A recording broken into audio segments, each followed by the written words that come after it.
fourth floor is often said to be the most terrifying area of the Trans-Allegheny Lunatic Asylum, if you believe the many ghost hunters that have visited over the years since its closure in 1994.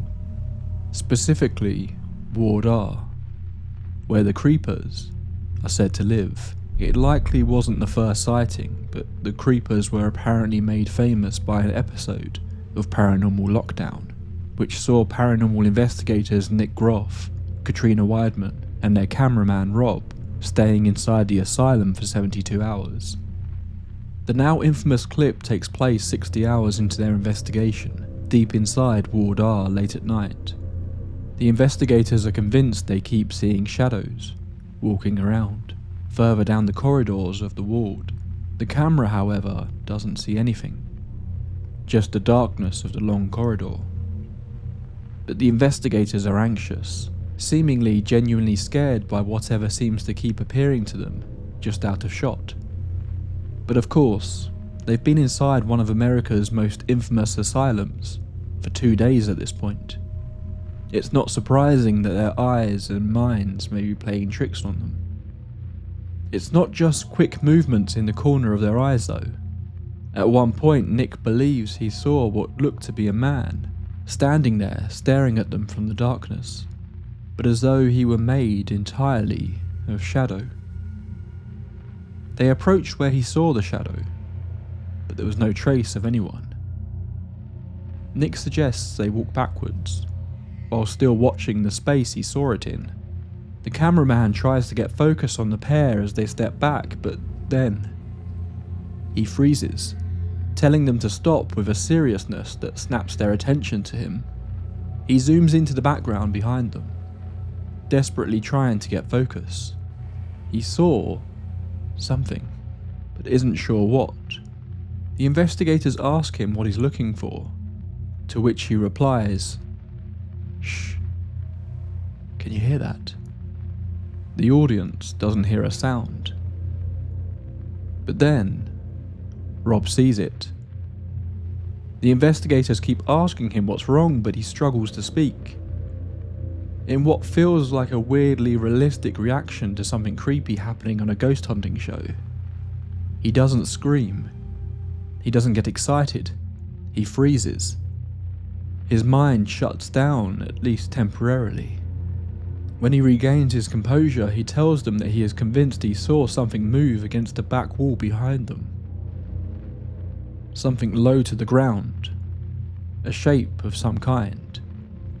Still shaking, Rob and the investigators head to the back of the hall and look into the room he was sure he saw it move into, but there's nothing there.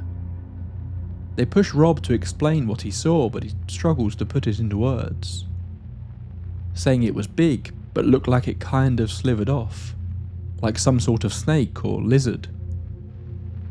They decided to review the footage. It's dark and hard to make out, but sure enough, it looks like something is there. It could be about the size of a human, but it's hard to say for certain because it seems to be almost laying on the floor. At first, it just kind of looks like a white blob that's there as the investigators are looking in the other direction. It doesn't react instantly as they start walking backwards, but suddenly, the shape moves, crawling or slithering, its movement somewhere between a snake and a crocodile, as it silently moves towards the doorway to its right, before disappearing out of shot. Many have said to have seen these so-called creepers over the years since, shadowy human-like figures that crawl between the rooms of Ward R, but they apparently aren't the only residents of the asylum that still reside there to this day. But of course, when talking about a Victorian-age mental hospital, ghosts are one thing, but there are undeniably very real-world horrors that have taken place within these stone walls. Welcome to the tape library. This is one quite a few of you have requested I get into. Fair warning, this is obviously going to get pretty dark in places. Just a quick note regarding the name. Lunatic Asylum is obviously quite an outdated term. In fact, it didn't even keep this name for that long during its early history in the 1800s, but it was the original name given to the building, and subsequently the building has been renamed this in more recent years. but we can talk about that a bit more later. In this episode, we'll be exploring the history of the asylum, the various horrific events that took place there during its years of operation, before finally getting into the reported paranormal aspects of the story. I've mentioned in the past that I'm not the biggest fan of ghost hunting shows, but I found the footage I spoke about at the start of the episode genuinely unsettling, so I'm curious. Have you ever seen anything on a paranormal show that has genuinely made you consider something supernatural might actually be taking place? Let me know in the comments. Okay, it's time to jump in. Get yourself a warm drink, dim the lights and get comfortable. It's time to delve into the horrifying history of the Trans-Allegheny Lunatic Asylum. What will happen to Fred now? What happens to all of them? The men and women from every walk of life who each year pass through doors like this, into the mental hospitals of our land. It will come as no surprise to anyone that the treatment of mental conditions in the 1800s wasn't a particularly enlightened one. This was a time where in many cases those with a mental illness were seen as an embarrassment to their families. They would often simply be locked away within prisons and practically forgotten about. One afternoon in 1841, a woman by the name of Dorothea Dix was teaching a Sunday school class at the East Cambridge Jail in Massachusetts. After her class ended, she asked if she would be able to tour the facilities. She had a particular interest in how they kept their patients who suffered from mental illnesses, and what she saw disgusted her. She witnessed prisoners chained to walls in flimsy clothing. There was no heat and no ventilation. These were not criminals. These were people who had been, in many cases, left there because their families either couldn't or didn't want to care for them. When Dorothea asked the guard why they were being kept like this, the guard didn't see the issue, telling her that mentally ill people can't feel heat anyway. Dorothea was spurred on by what she saw, and in just a few short years she was able to present her findings to the Massachusetts legislator, who agreed to provide funds to improve the facilities for those with mental illnesses. Her work didn't stop there though, and she took her crusade across the US and Europe, arguing that we needed a better way to treat such people. This ultimately led to the birth of the state hospital, institutions that would house people with mental health conditions and attempt to treat them rather than simply throwing away the key and forgetting about them in some prison cell. This wouldn't have been possible without the work of Dr. Thomas Kirkbride, who had begun developing plans for how these hospitals should be laid out. He proposed a design that saw a central building that would house offices, staff quarters and kitchens. Then there would be wings extending off from this central point, where patients would be housed. Each ward within these wings was staggered rather than all being in a straight line, creating a more compact feel rather than just an endlessly long imposing corridor. This would also allow each ward to receive more natural daylight. This was a key part of his plans. The hospitals would have large windows, allowing light and fresh air to pass in. The ground surrounding the hospital would be large and beautiful. The patients would have as much freedom as could possibly be allowed. Kirkbride and Dix were very conscious of the fact that the environment these patients were in could be a huge factor in any attempt at treatment. These would be places where the intention was to cure people and get them back into society wherever possible, not to simply lock them away.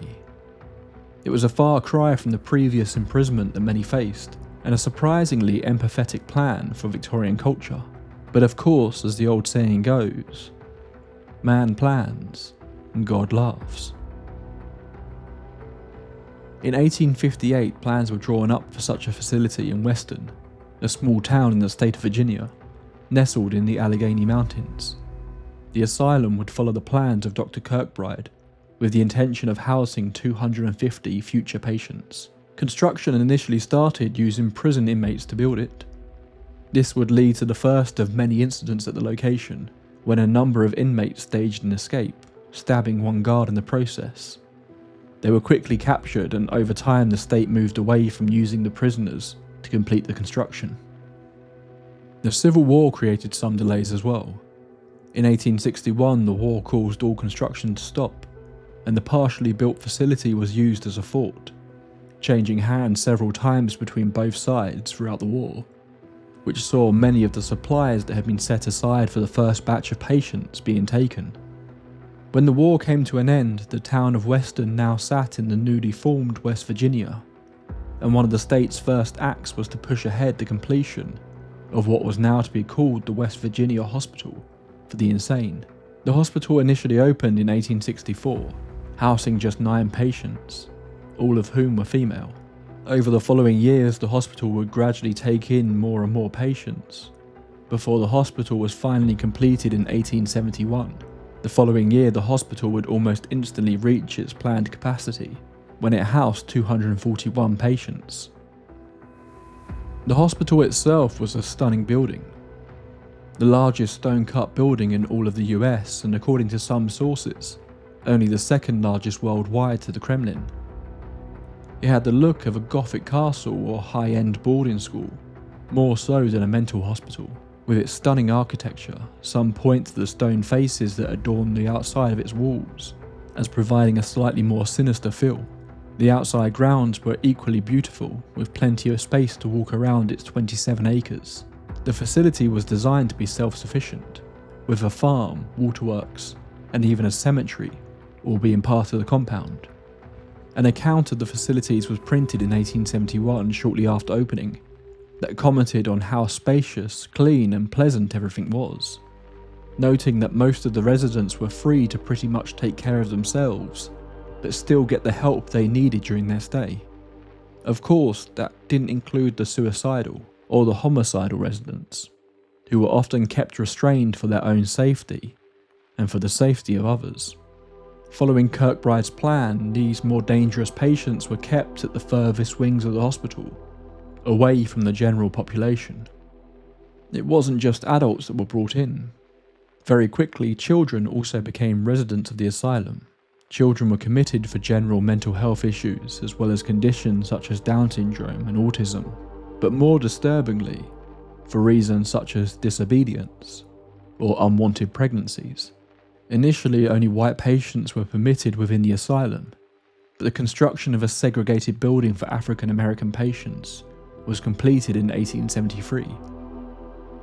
Looking back at the reasons for committal to the asylum back then, paints a very disturbing picture indeed.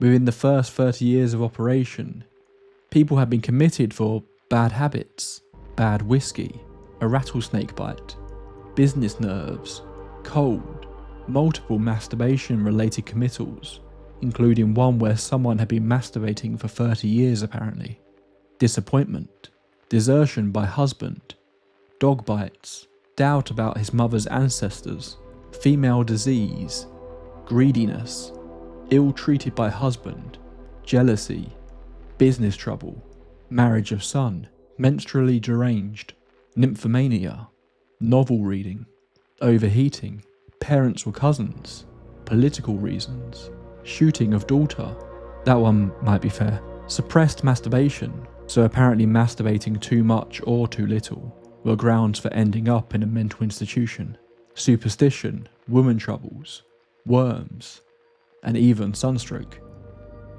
Multiple family members were often kept within the asylum. Some would spend their entire life there because they simply had nowhere else to go, even in some cases being born and dying within its walls, never knowing a life outside. It's also been noted how easy it was back then for a husband to have his wife institutionalized. In many cases, a patient could only be taken out of the hospital by the person who had initially committed them, not by another member of their family. Accusations have been made that rather than go through the process of divorce, some men would instead find a reason to have their wife hospitalized in asylums like Trans-Allegheny. Obviously, these are just short descriptions we have of why each patient was admitted in the records, so we don't have a full picture of their mental condition. But it's hard not to be concerned that people who had been bitten by a dog were ending up in the same place as murderers. But to begin with, this mixing of conditions wasn't a huge issue. As I mentioned earlier, the more violent residents were kept in the furthest regions of the hospital. But over time, this would change. The population of the hospital didn't stop at the recommended 250, it grew, and grew. By the 1950s, it was estimated that over 2,400 residents were being kept at the asylum. Rooms intended for one were housing up to 10 people, and the halls were full of beds to try and cover the overspill. When they ran out of beds, patients started sleeping on the cold floors. This extreme overpopulation led to horrific conditions. Overcrowded rooms, sanitation was abysmal, and resources were stretched beyond capacity. Patients suffered from malnutrition, neglect, and in some cases, outright abuse. While the asylum was designed to be self-sufficient, it was not built for this many people. There was a lack of food available and other basic needs. While construction was started to try and expand the hospital, it was never able to keep up with the demands. The media were quick to jump on the asylum, and several exposés were written about the standards that could be found at the Western State Hospital, as it was now called. Although in some cases, staff did come out publicly to defend the place, saying that while there were issues, they didn't like the picture of abuse that was being painted, claiming that many of the staff were in fact caring people who were doing the best they could for their patients, but the funding and overcrowding were making it borderline impossible. Over the years, increasingly violent reports were coming out of the asylum. According to an article by Discover America, female staff members were met with persistent physical and sexual harassment by the hospital's most aggressive inmates. One story is reported in a number of sources, although I struggle to find a name or initial source for this story. But it is said that a nurse working a late shift one evening left the main building to go and do a check on the wards. Only a small handful of staff were working at night, so she was forced to do the checks alone. An hour later, her colleagues grew concerned when she hadn't returned. A few hours passed before they began the search, but could find no trace of her. In the end, it took 2 months before she was discovered. It is a testament to the state the hospital was in at this point that no one had noticed the smell. Her decomposing body was found at the bottom of a disused stairwell. She had been sexually assaulted and murdered. Her killer was never discovered.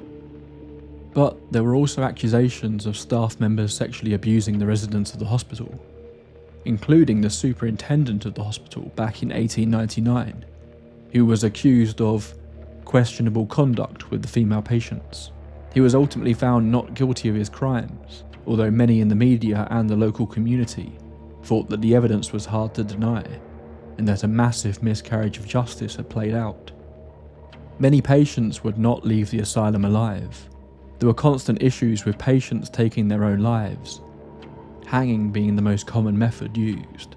While this was an issue from the very start of the asylum's operation, it obviously became more and more widespread as conditions worsened, and the staff were overrun with patients to try and watch. The Boston Globe reported in 1891 that patients were hanging themselves and even boiling themselves to death, at times in full view of the guards.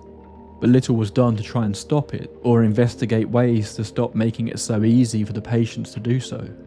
Then there were the victims of violence. Numerous murders were said to have taken place within the asylum over the years. One particularly brutal encounter I read spoke of patients boiling another man to death in the scalding water of one of the baths.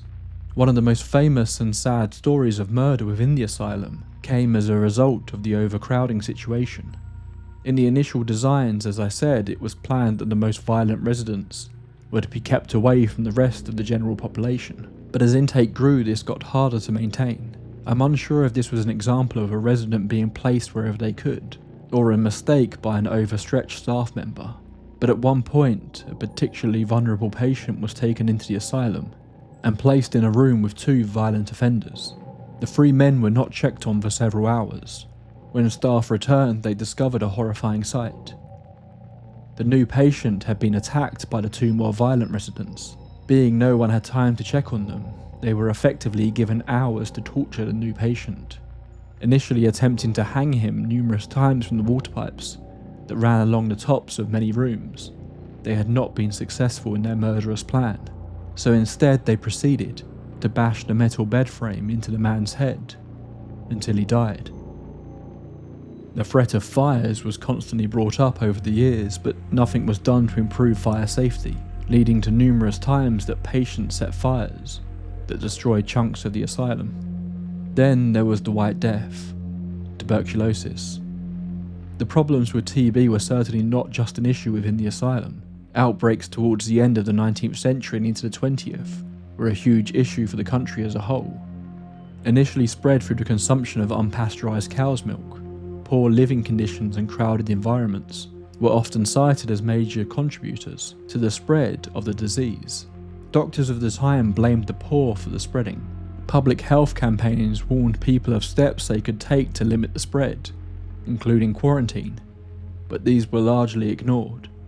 It was believed that UV light could help cure the disease, and when a TB building was constructed at the asylum, year-round open porches were used for patients, no matter the weather, in the hope that the fresh air and sunlight would cure them. Unfortunately, the disease was airborne, so their attempts to cure the patients simply spread it further. It spread so widely throughout the community that the Charleston Gazette put out an article in the 60s that the entire population of Weston would be offered free x-rays to check if they were infected. Countless patients would die from tuberculosis within the walls of the asylum. Like all other psychiatric treatments, no one is quite sure how electric shock works. There are at least 50 theories, but no hard facts. If all this wasn't bad enough, there was also the treatments that the patients were subjected to. One of my main sources for this episode was The Haunted History of the Trans-Allegheny Lunatic Asylum by Sherry Brake, and in her book she lists a whole host of treatments that were considered commonplace in many Victorian-built asylums. I don't believe all of these were carried out at Trans-Allegheny, but a number of them were. There was bloodletting, the process of bleeding a patient by opening a vein with a small knife, seemingly with the intention of letting out whatever bad stuff within a person's blood was causing their madness. This process of bleeding was used in the early days of the asylum. Then there was trepanation, an early precursor to the lobotomy, where someone would drill a small hole into the skull of a patient, a technique that was used for thousands of years. There was hydrotherapy, based on the idea that a bath was a calming experience. The idea was that this could be used to treat mental conditions. Hyperactive patients were given long hot baths that would tire them out, whereas lethargic patients would be put into icy cold water. At times, the temperatures were so extreme that many patients received burns. Variations of this technique were used over the years. Reports from the Western Hospital suggest patients could be left within these baths for hours, restrained while they were. Some had high-powered jets used on them, where they would be chained to a wall and blasted with water from a fire hose. Various uses of confinement were used in many asylums, including Trans-Allegheny. These ranged from simple isolation cells to cribs that almost resembled coffins that a patient would be forced to stay in for an extended amount of time. Others were placed in effectively cages, or chained to seats with a box of sorts over their heads to block out outside stimulation. This was used as both a form of treatment, but also as a way of dealing with troublesome inmates. Some sources claim that if a patient was complaining about the conditions at Trans-Allegheny, they would simply be moved into isolation, or locked into one of the cribs. The tight confined cribs were noted as having many negative effects on not just the patient's mental well-being, but their physical health as well, with some being left inside for so long they struggled to walk afterwards. At times, insulin was used to put patients into temporary comas, which became a trend after they apparently cured a drug addict of her morphine addiction. And of course there was electroconvulsion therapy, the act of hitting the brain with a series of electric shocks, designed to cause mini seizures that would affect the patient's brain function. However, the treatment that certainly was the most infamously used at Western State Hospital was the lobotomy. The surgery causes most of the connections to the prefrontal cortex to be severed. Initially in most American asylums, this was carried out by drilling into the skull, meaning it had to be done in an operating room by a trained neurosurgeon. But then came along Dr. Walter Freeman, a man who had come up with a quicker and inexpensive way of carrying out a lobotomy. He called it the transorbital lobotomy, although it would become more known to the public by the term ice pick lobotomy. Dr. Freeman would charge $25 for the lobotomy. They would give the patient a quick shock of electricity to numb them slightly, and would then insert a metal pick into the corner of each eye socket of the patient, moving it back and forth to sever the connections to the prefrontal cortex. Dr. Freeman travelled the country, offering this service to many asylums to help cure their patients of their mental issues. In many cases, hospitals contacted the families to get permission, without explaining what the procedure was. In others, no permissions were needed. In 1952, Freeman carried out 228 ice pick lobotomies in the span of 2 weeks in West Virginia. This was referred to in the press as Operation Ice Pick. Dr. Freeman would go on to perform thousands of lobotomies, the most famous of which was to the sister of John F. Kennedy, Rosemary Kennedy. The procedure left her with severe mental and physical disabilities.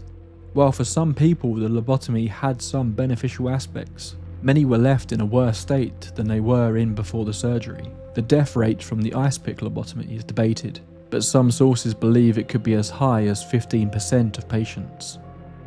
The Charleston Gazette ran many articles on the asylum during its years of operation, most notably one in 1949 when the asylum was at its highest capacity, with its headline claiming that the conditions would not be suitable even for livestock. Even the once large windows designed to let in natural sunlight were caked with so much dirt and black mould, it was dark at all times of the day.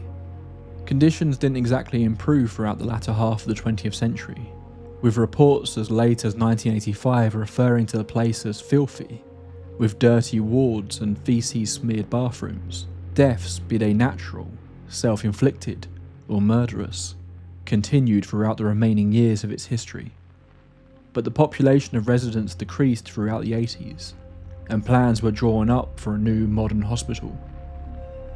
In 1992, the asylum saw its final recorded controversies take place.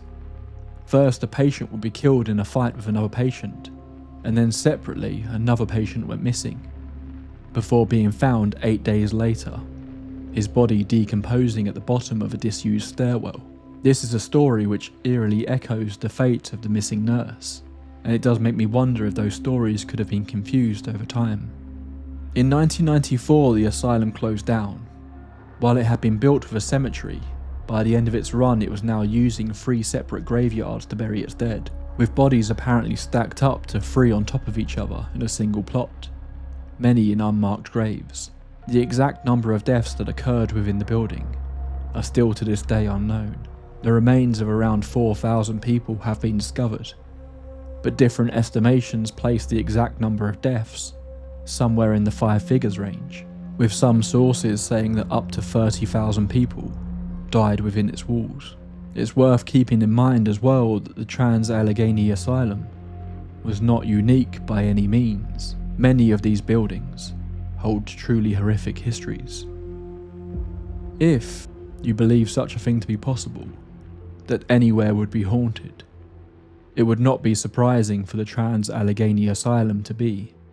In 2007, Joe Jordan purchased the building for $1.5 million and effectively turned the place into a tourist attraction, putting on events and allowing tour groups to visit the building, using the funds generated to begin the seemingly never-ending task of attempting to restore the asylum to its original look. He also returned the name back to Trans-Allegheny Lunatic Asylum. The reason given is apparently because historically, this was the original name, but it's hard not to see it as a marketing ploy. It's a name that obviously sticks out in the current age and isn't one you're likely to forget. During the years that the building was shut, it became a regular destination for 2 types of people: urban explorers and ghost hunters. Word of the apparent terrifying experiences of these ghost hunters quickly spread, and it became known as one of the most haunted locations in America. The new owners have leaned into this massively, putting on paranormal themed events and even running ghost tours. Some of the world's most prestigious ghost hunters have now walked the asylum's halls. Zach Baggins has also been there.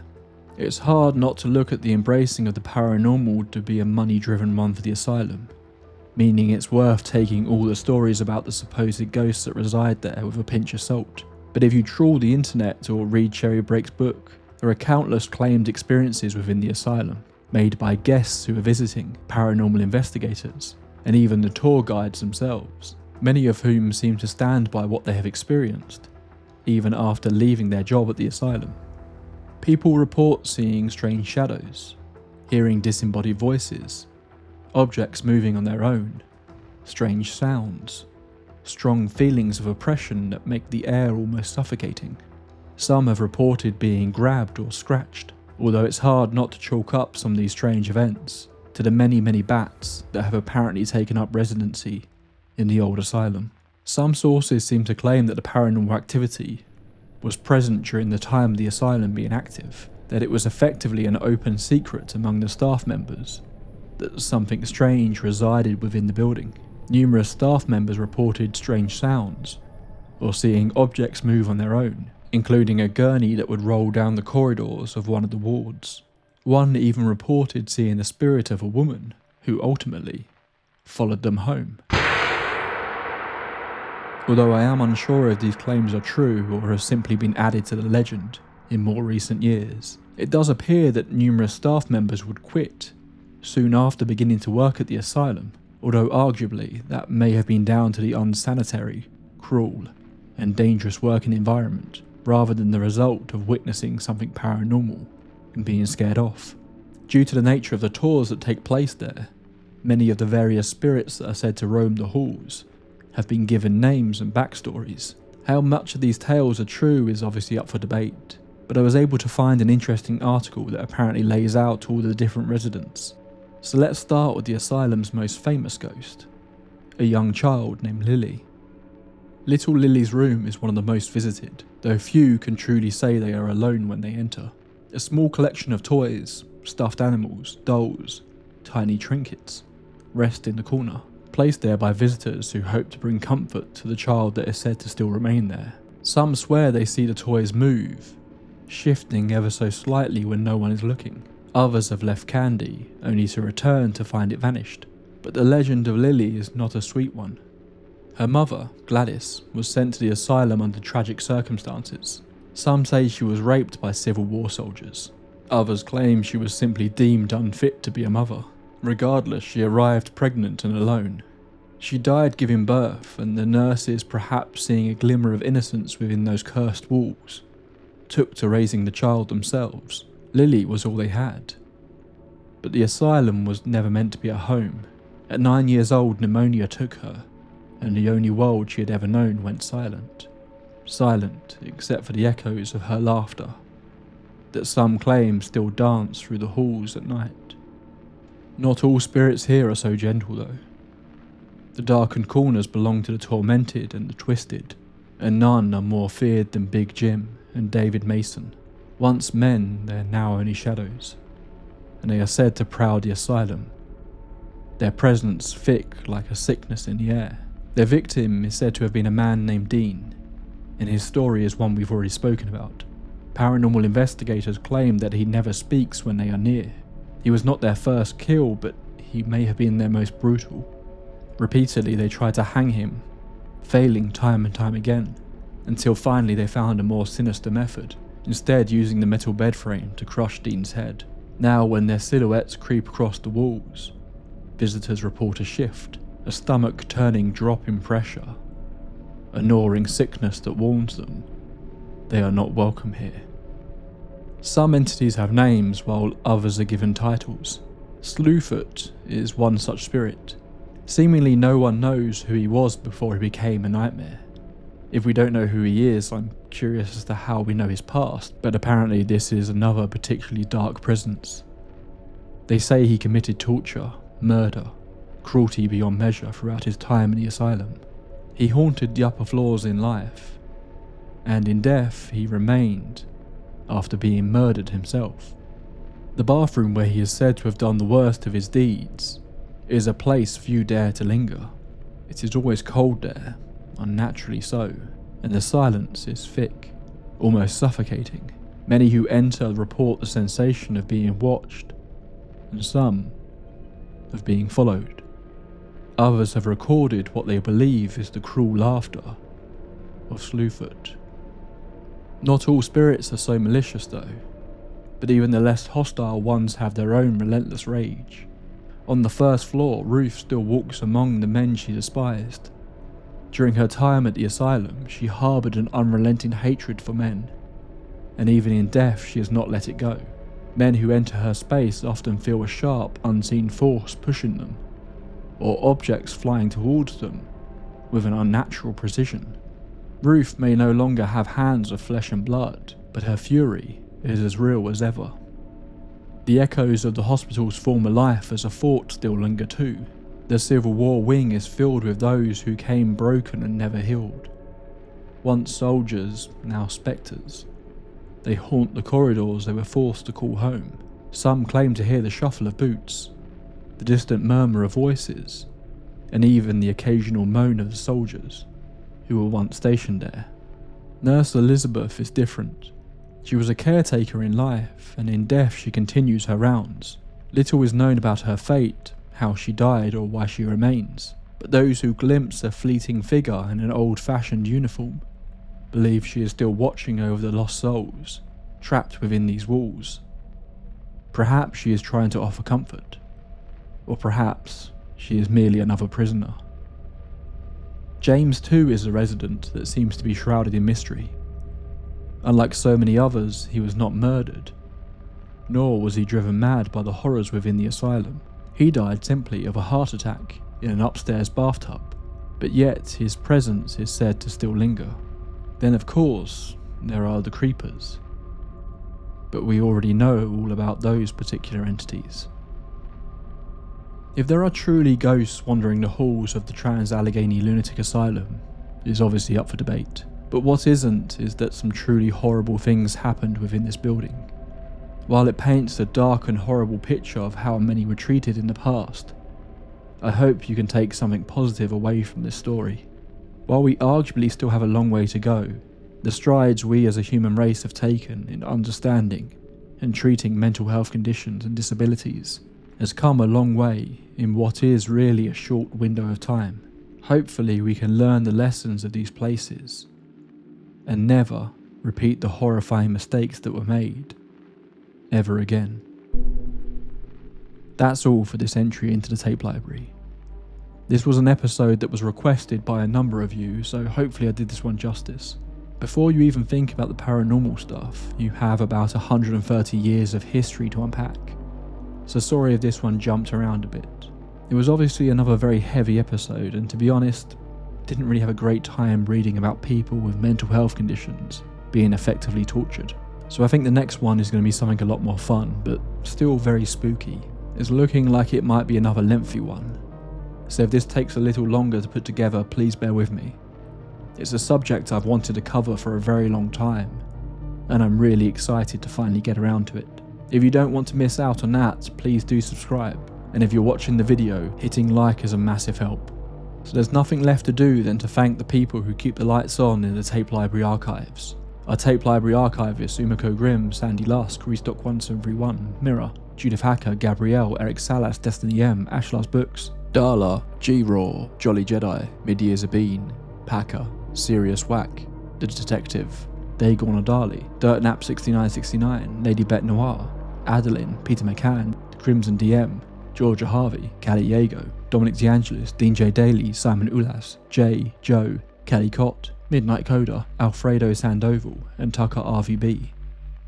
The lead archivist Van Yell, Brian Baker, Old Soul Like Mine, Law William, Tracy Toello, Xavier Angle, Tyler Michael, Ridiculous, 1000th Ghost, London Grace, Melissa Harrison, Creepy Candy, Plague Doctor is in, Alex O'Neill and Alex Goldberg, and our extremely generous Grand Overseers, Forevan, Morning Rain 2619, Katie, Agent 355, and Bad Diddle. Thank you to you all my YouTube members, and to you personally for making it through to the end of the episode. I will be back with you all very soon. Until next time, my friends, pleasant dreams.